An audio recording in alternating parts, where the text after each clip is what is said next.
we stay in biofuels for a while, and we have Jacques Vankeerberghen from Total, who's also going to talk about it. So, Jacques, yeah, same counts for you. Floor is yours. You have 10 minutes. Thank you. I try to do in 10 minutes because I have a lot of slides. I will talk not about FAME because Total Energy is about multi-energy leverance. So I will talk specifically about HVO. For HVO, the first steps I will talk about diesel XTL because HVO come under the norm of diesel XTL. What's the diesel XTL? I make a little bit difference in the definition. In all biofuels are alternative fuels, but all alternative fuels are not bio. So you have the definition, the real definition from the law here in Belgium, from the both of them. So XTL could be also, you have GTL also under XTL of CTL also under that. So we need to be attentive about it between them. What is diesel XTL? Diesel XTL is a norm of product cover all synthetic fuels and hydrotreated fuels. So we have two types of fuels possible under diesel XTL.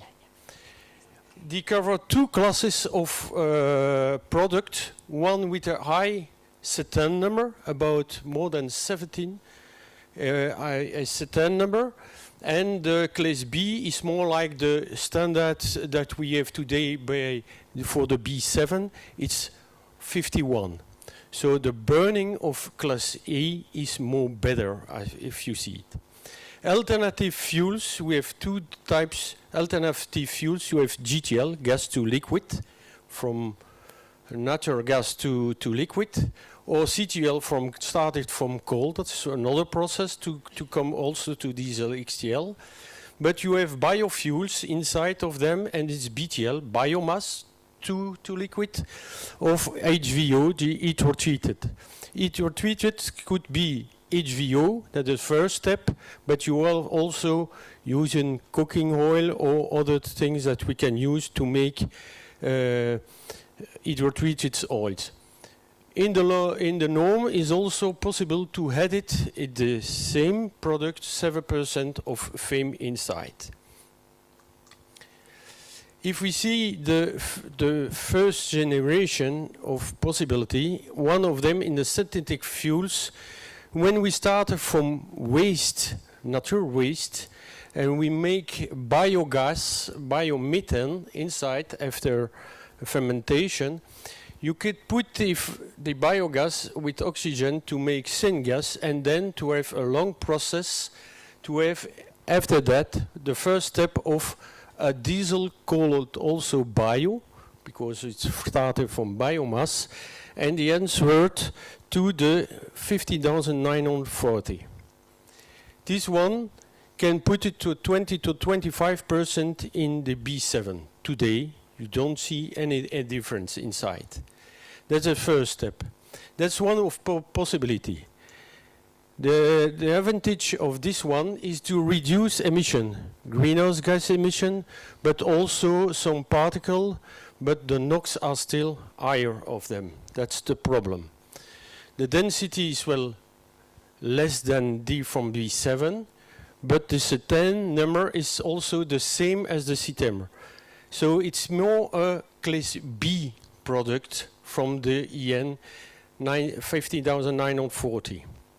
The problem is to get all the raw material together to one production place.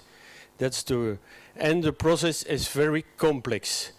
There are no production today about it. It's more different. The biogas to make today is generally used to make electricity, green electricity, and so on.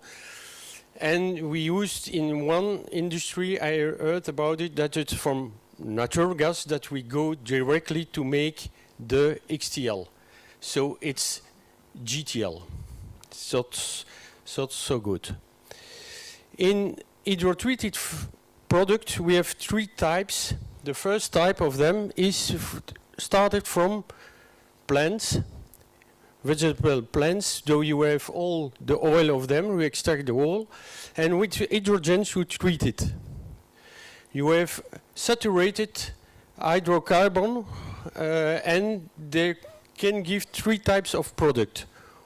First time is biogas, biopropane. You have gasoline, and you have also diesel, a biodiesel. Not biodiesel like the normally say, because biodiesel is linked to fame. It's very important. So it's pure the EN 15940, and you could put also, like the BTL, to 20 to 25% in the B7. That's a problem because we use fields to make the plants and so on. That's the first generation. Today we are more to the second generation about it, and we use therefore cooking oil or animal fats that we extract oil about them, and we make the same hydrotreatment about it. So we have also the same product after that. The last step is more in study for the moment, is starting from algae. So they absorb CO2 from the atmosphere, and the algae can also produce oil inside. And when this oil is used, you have also then with hydrogen make the same products of that we have before. So that's very interesting, but there are one production site in Spain who make already this type of fuels today. What is advantage of HVO is okay, it's very easy to make it from other products because they are only hydrotreated. The hydrogen can also be green one from e-fuel hydrogen. They have better cold properties from the diesel today. They have high cetane level is class A in the more than 70. So there are no more aromatic inside, or very less aromatics. Sulfur are also lower, maximum 5 ppm. And all emissions are reduced. Also greenhouse gas, CO2, but also NOx is reduced, unburned parts, particle parts are reduced. To give some explanation, if you see this with FAME, you have a reduction from 60 to 90% for HVO, it's the same one about CO2. But we have 30%, about 30% reduction of NOx emission after the engine. And about 29% of particles after the engine.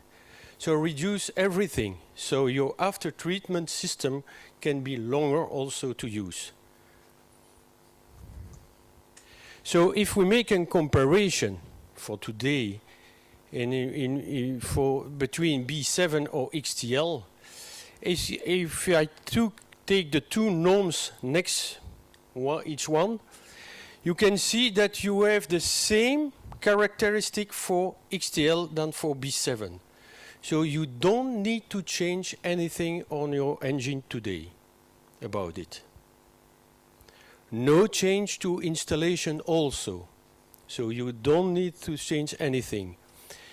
The better parts is to have less sulfur inside.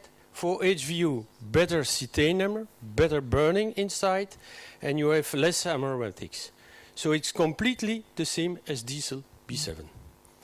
Only the less parts is the density is lower than B7. Okay?